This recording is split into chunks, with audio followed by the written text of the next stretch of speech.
these satellite imaging charts now, you can see where all the channel markers are, the depth contour. You can see the deep parts, the shallow parts. You can zoom in here and you'll have a little bar that'll tell you what stage of the tide you're in. As you can see, that little square right there, it's in red, which means it's outgoing tide. It says 1, so we're a foot below water level right now. And on the incoming, it'd be highlighted in blue. And you can see where that tide's gonna be at throughout the day. In saltwater, we fish tides, and the stronger the tide, the better the bite. This is a great way, it's right on the unit. So I go home, I can actually go right to tides. It's calculating our area right now. And it'll provide us with the exact tide for our area. And if we want to slide it up, we can see when it's going to start coming in time. We have a pretty good incoming, so I'm feeling like, as the day progresses and we get into this incoming tide, it's really a steep angle. So that should be a good bite. So the fish here relate to that to bring food to them. So if they have to swim around and catch it, they're burning a lot of calories. If they're letting the tide bring food to them, it's way more efficient. Right now, what we're doing is just following this shoreline, pitching at snook underneath these bushes. We're looking for them underneath these little pockets in the mangroves, and we're just using the trolling motor to kind of ease our way in. There he is. A lot of these fish are going to look for ambush points. So these mangroves are one example. You have current flowing food right into them. So these fish are just positioned in little points, cutoffs inside the mangroves where they can just flee out, ambush, any kind of prey, and pretty much get an easy meal. All we do is little swim bait with a jig head, pitch it right into the mangroves. Once we spot these fish, just give it a couple little twitches, working back to us, and game on. Oh, here we go. There he is.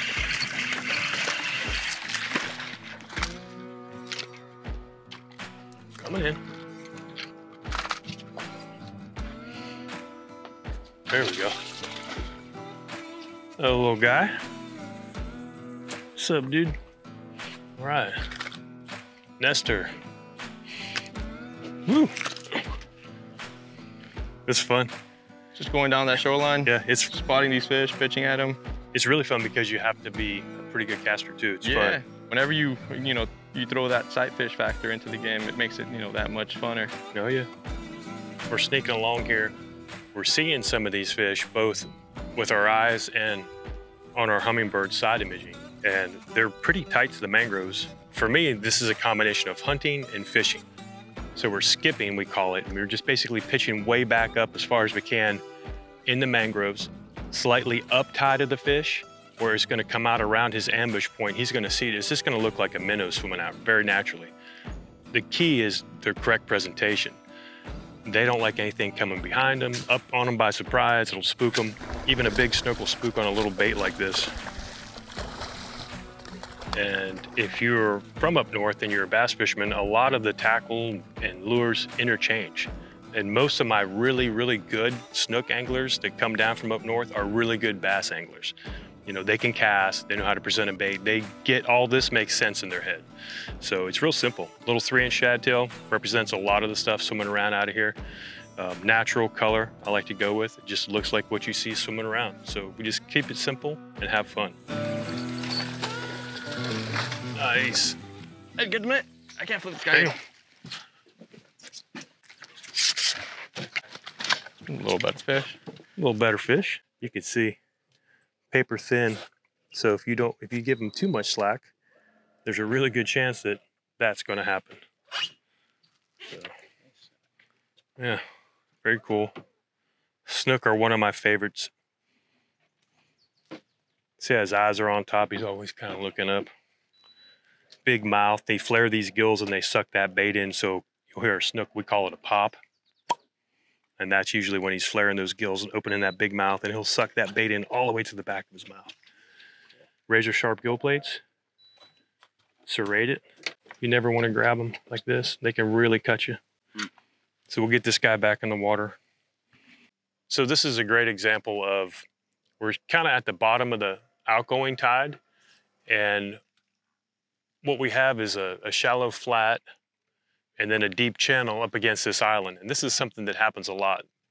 When the water flows by these shorelines, it'll kind of work out a little bit of a channel. And as the tide drops, the fish that are on this flat are going to fall into the deeper water. It just consolidates the areas that you're looking for the fish. We're just working our way down the shoreline, seeing what we mark. Here you can see the shark on the screen on the left side, just inside 25 feet. And right in front of him, you can see the school of mullet, the little dots. And he's just kind of following that school of mullet. There he is. Waiting for something to eat.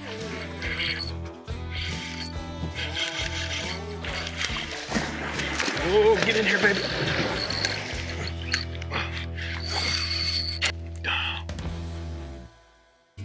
As soon as that snook came out of the bushes, that shark was right in the area. He just turned around and grabbed that snook from us. What's really cool today is we're going to do a lot of different things in this boat that we never could have done before these technologies existed. When I first started guiding, I had a little 18-foot skiff. This is what we needed for back here. You know, we had short shaft trolling motors, not a lot of power. Before that, I was using a push pole, pushing it with a stick is hard. And I mean, it's fun, but you're limited. That's what you did. Now we're in a 27-foot boat.